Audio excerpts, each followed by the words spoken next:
Good morning and Happy New Year, metalheads of the internet, and welcome to a brand new episode of the Metal Meltdown. That's great, Mr. Meltdown, but if we could we lower the volume just a little bit? I'm tired, I'm hungover, there ain't nothing in my gut but beer and Tylenol.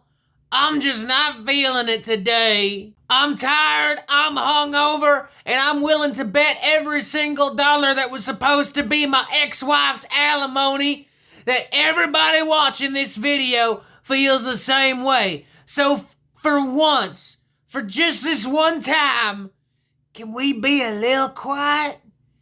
Shh, just a little itty bitty bit. Absolutely not! Happy New Year, Thrashin' Jackson! I live inside your brain, Thrashin' Jackson! I went out and got a brand new mic just to do this bit! The old one pooped out! This one's not as good as the old one, but it's gonna do just fine for now! My New Year's resolution is to be louder, dumber, more unhinged! Everyone gets mad at me for stupid bullshit! Fuck it! This year, I'm gonna give y'all a reason to be mad! Most anticipated metal albums 2025! Ah! Okay, the bit's over. Let's do the normal video. Let's go. Fun fact, did you know that a lot of people consider January to be the most depressing month of the year? In fact, the most depressing day of the year is called Blue Monday, and it's usually the third Monday every January. Wow, that's so crazy. That's such a fun, cool fact, and you're so handsome. Thank you, random citizen. Luckily for us, we won't have to be depressed this January because there's some pretty cool music coming out right away. And even if you are depressed, there are a couple of albums that may help you get through it. First up, we have March of the Unheard. This is the sophomore full-length studio album from this Swedish melodic death metal supergroup featuring current and former members of Dark Tranquillity and In Flames. They have promised another classic dose of Gothenburgian melodic death metal goodness with this record, with some more progressive twists and turns. I talked about this record a little bit with Peter Eers, the bassist from The Halo Effect, who also used to be the bassist for In Flames for a long time, and I'm realizing I probably just really fucked up his last name. My apologies, bud. That's a great interview. Go check it out. This album comes out literally in 9 or 10 days. It's coming out soon. It's coming out now, basically. You're gonna like it. If you love Swedish death metal, old school Gothenburg melodeath, you're gonna love this, guaranteed. We also got a brand new album from Canadian post-metal and black gaze crew Unrequited on the way, entitled A Pathway to the Moon.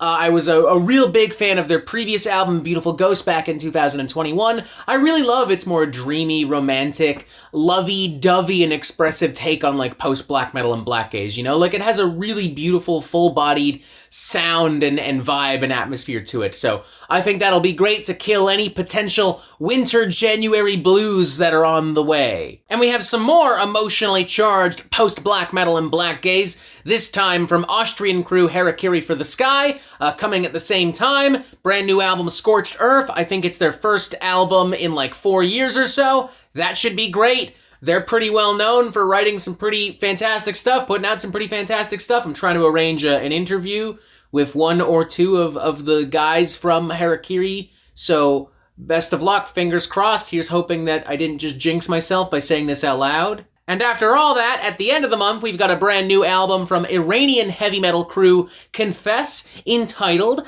Destination Addiction. And here's another fun fact for you. Heavy metal is basically illegal in Iran. Yeah, members of Confess went to jail for expressing anti-religion, anti-government views in their music. 14.5 years, in fact. That's crazy. Wow, that's another really cool fun fact. You're still very handsome. Thank you once again, random citizen. For all of these reasons, I think the story of Confess is extremely interesting, and I also genuinely enjoyed their previous studio album. Looking forward to seeing what kind of fiery, provocative jams they can whip up. Going into February, we have the long-awaited debut album from another metal supergroup, Scow. The album is called Gold. The band features current and former members of Pig Destroyer, cattle decapitation, agoraphobic nosebleed, misery index, plus also Phil Anselmo of Down and Pantera fame on lead vocals. I don't know, call me crazy, but that's like an objectively pretty killer lineup. Shout out to that like one guy who tunes into every Metal Meltdown video just begging me to talk about Scow. We're finally talking about Scow. You're welcome. I love you. Happy New Year. We've also got a brand new album on the way from Finnish black metal crew Havu Cru, entitled To Vast Land. I was a big fan of their previous album released in 2021. Been patiently awaiting some more new music. This one looks to be a lot bigger, a lot more ambitious in size and in scale and in concept. As the band writes in a press release, To Vast Land tells how in 1237 the Tavastians rose in a rebellion against the Church of Christ and drove the popes naked into the frost to die. It reveals our fathers' centuries-old sins and lies of consolation. It speaks of him who has become a prisoner of his home, alienated from the land of the forest, and is now afraid of the dark with all lights on, surrounded by his smart devices. It tells about the freedom we lost. It haunts its listener to the grave.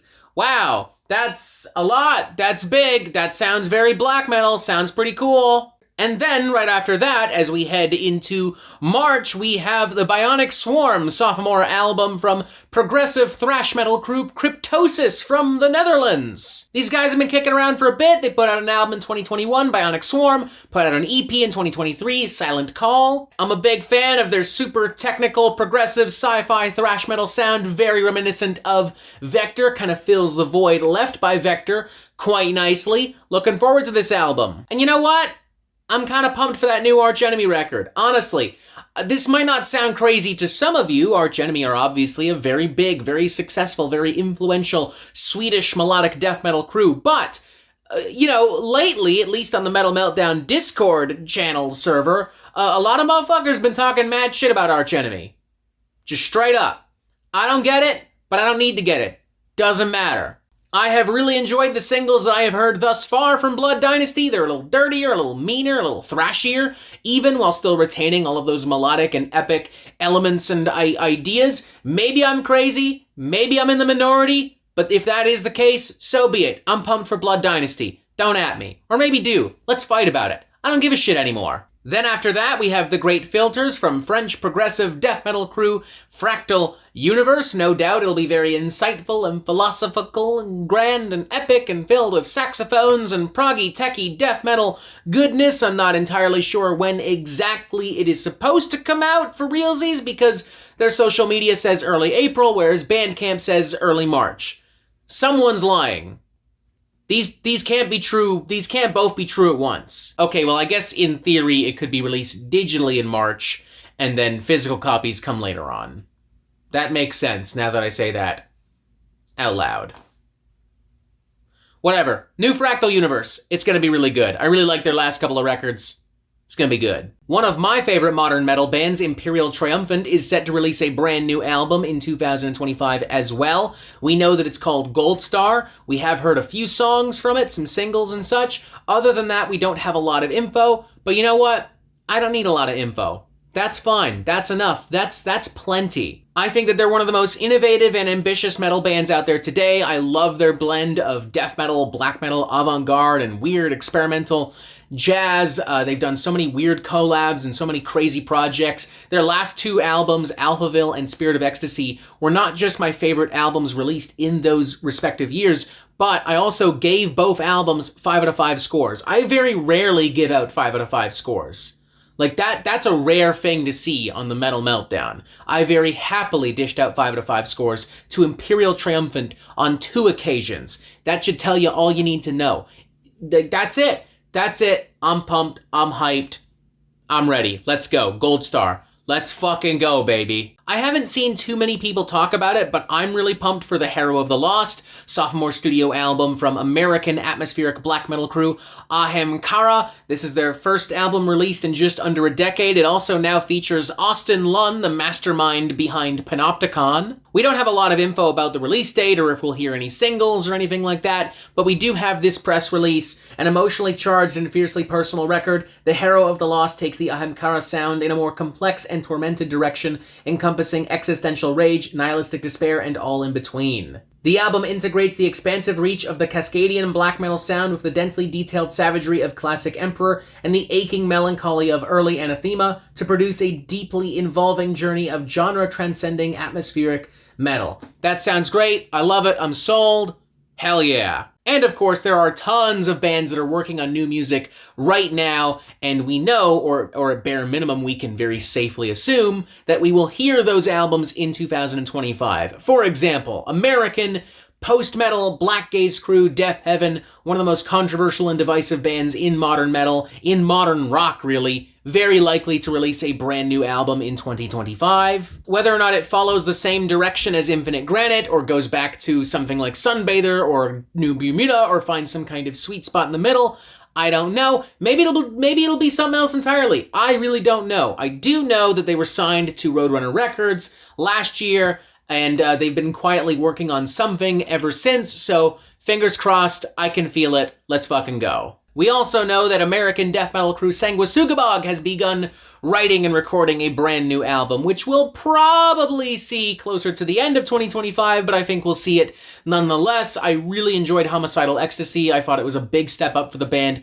More mature, a little more complex, way more brutal. We also know that the dreamy Death Doom duo Dream Unending, featuring Justin DeTore of Innumerable Forms and Summerlands fame, and Derek Vella of Tomb Mold and Outer Heaven fame, is writing a brand new album right now. I love their more elegant and progressive and dreamy take on the Death Doom genre. I have the utmost faith in them as well. I will be super fucking hyped for whatever they do this year. Feels pretty safe to assume that Worm will release an album as well. I certainly want them to. Don't get me wrong, the Blue Nothing EP, great. The Starpath split with the aforementioned Dream Unending, also great. But we haven't had a full-blown album in like 4 years now. And I'm really excited to see what kind of stuff they could whip up with Phil to God now that he's in the band, you know, on a full-blown album. I'm curious to see what kind of weird black death doomy goodness they can fucking whip up. Should be cool, should be great, should be fun. I want it.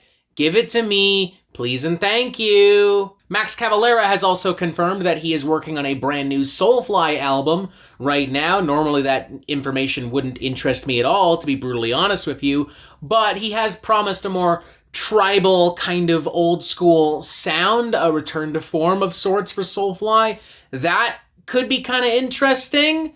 I don't know. I'm curious. I'm game. Max has kind of been on a roll these last couple of years and doing the Cavalera albums with Igor, so why not? I'm gonna let him cook. Go for it, Max. It should be a pretty solid year for thrash metal as well. We know that Testament, Exodus, Anthrax, and Megadeth are all working on some brand new music right now. Could be an even better year for fans of classic, progressive, and power metal, though, because as it turns out, if the rumors are true, then that means Sabotage, Crimson Glory, and Nevermore could release new music in 2025. That's cool as hell. I can't even lie. I'm game. Let's go. There's also Swedish hard rock, heavy metal, pop metal crew Ghost, who have been talking about making new music literally since their last album dropped. I think it's pretty safe to assume they'll finally release something in 2025. Feels safe to include them in this conversation. Apparently, Slipknot is still dedicated to finally releasing Look Outside Your Window, the long-lost and long-awaited and often talked about fucking alt-rock experimental record that Slipknot worked on in the early 2000s around the same time as All Hope Is Gone, but it was never completed, never saw the light of day until now-ish, until the near future-ish. I don't know. They literally just keep fucking talking about it. I guess they've turned into fucking perfectionists because they're just not going to release this thing until it's fucking perfect. I don't know. Color me still curious, I guess, for the time being. And though I'm absolutely positively certain that there are thousands of other albums that are coming out or being worked on now or that could come out in the near future, I'm going to wrap it up here. I think this is a good place to stop. We've talked about a lot of different bands and a lot of different albums. So now it's your turn to tell me, what are some of your most highly anticipated albums of 2025? What are you on the lookout for? What are you paying attention to? What are you hoping sees the light of day in 2025? Let me know in the comment section below. Let me know on Discord too if you like. Join the Metal Meltdown Discord. There's a link in the bio. Boom, subscribe. Boom, other videos. Happy New Year, I love you, and have a fantastic fucking day.